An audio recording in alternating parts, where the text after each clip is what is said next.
ඉනාය හස්නා kids story channel එකට ඔයාලා සාදරයෙන් පිළිගන්නවා. මම අදත් ලස්සන කතාවක් අරන් ආවා චූටි දුවලා පුතාට. ඉතින් බලමුද අද කතාව මොකක්ද කියලා.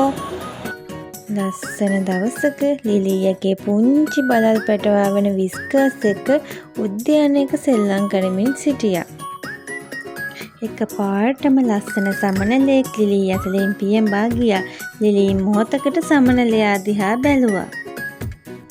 ලිලි ආපහු හැරිලා බලනකොට විස්කර්ස් පේන්නේ හිටියේ නෑ. ඇගේ හිත බහින් ගැහෙන්න පටන් ගත්තා. හිරු බැස ගිහින් කරුවල වැටුණා. ഘോഷාකාරී නගරයේ මේ පුංචි දරුවාට ගොඩක් බය හිතෙන තැනක් වුණා.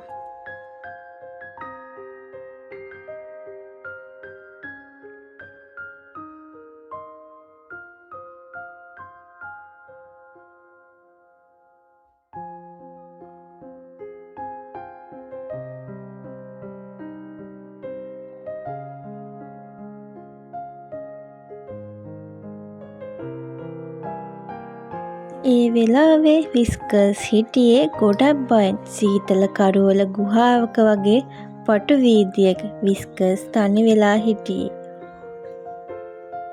ඒ වෙලාවේ කාරුණික ආච්චි කෙනෙක් ලිලීව දැකලා ඇයට උදව් කරන්න ඉදිරිපත් වුණා. අඬන්න එපා දුවේ. අපි ඔයාගේ යාළුවා හොයාගමු කියලා ආච්චි ලිලීව සැනසුවා. ඔවුන් නගරේ හැම තැනම විස්කර්ව හෙව්වා. පටු වීදි දිගේ ඇවිදිමින්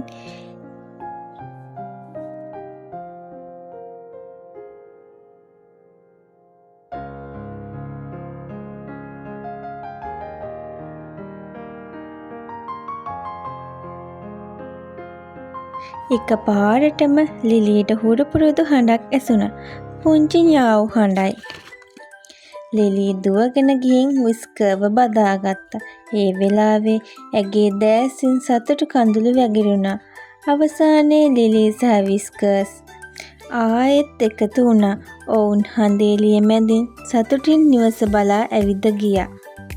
ඉතින් දුවේ පුතේ, මිත්‍රත්වය සහ ආදරය තියෙන තැන බලාපොරොත්තුව කිසිදා මිය යන්නේ නැත. ඉතින් මගේ දුවලා පුතාලට තව මේ වගේ ලස්සන කතා බලන්න ඕන නම් අපේ ඉනාය හස්නා කිඩ්ස් ස්ටෝරි channel එක subscribe කරලා bell icon එක all දාලා තියාගන්න. අනිවාර්යෙන් ඔයාලා මගේ වීඩියෝ එකට like කරලා යන්න කියලා මම ආදරෙන් මතක් කරනවා.